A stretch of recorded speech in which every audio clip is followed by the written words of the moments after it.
వికారాబాద్ జిల్లా దోమ మండల పరిధిలోని ఐనాపూర్ గ్రామానికి చెందిన బోయిని అనురాధకు సీఎం రిలీఫ్ ఫండ్ చెక్కును కాంగ్రెస్ సీనియర్ నాయకులు ఆశన్నగౌడ్ ఆధ్వర్యంలో కాంగ్రెస్ నాయకులు అందజేశారు. ఈ సందర్భంగా పలువురు కాంగ్రెస్ నాయకులు మాట్లాడుతూ సీఎం రిలీఫ్ ఫండ్ నిరుపేదలకు వరమని అన్నారు. ఎమ్మెల్యే రామ్మోహన్ రెడ్డి ఆదేశాల మేరకు సీఎం రిలీఫ్ ఫండ్ చెక్కును అందజేసినట్లు తెలిపారు. ప్రజాప్రభుత్వం పార్టీలకు అతీతంగా అనారోగ్యానికి గురైన వారికి సీఎం రిలీఫ్ ఫండ్ అందజేయడం జరుగుతుందన్నారు.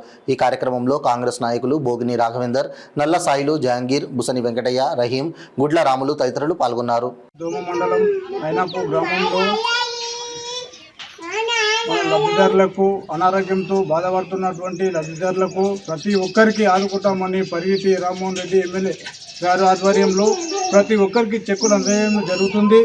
కాబట్టి కాబోయే కాలంలో కూడా కాంగ్రెస్ ప్రభుత్వము అన్ని విధాలుగా ప్రతి అనారోగ్యంతో బాధపడుతున్నటువంటి ప్రతి ఒక్క వ్యక్తికి మా తరఫున అందజేస్తామని, చెక్కులు అందజేస్తామని మా యొక్క ఈరోజు వికారాబాద్ జిల్లా దోమ మండలం ఐనాపూర్ గ్రామంలో లబ్ధిదారులకు సీఎం రిలీఫ్ ఫండ్ చెక్కులను అందజేయడం జరిగింది.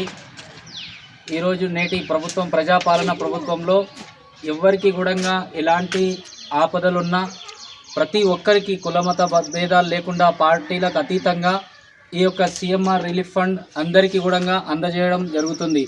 గత ప్రభుత్వం మాదిరిగా నిర్లక్ష్యం కాకుండా ఈ ప్రభుత్వం ప్రజాపాలన, ప్రజల పాలన, ప్రజల చేత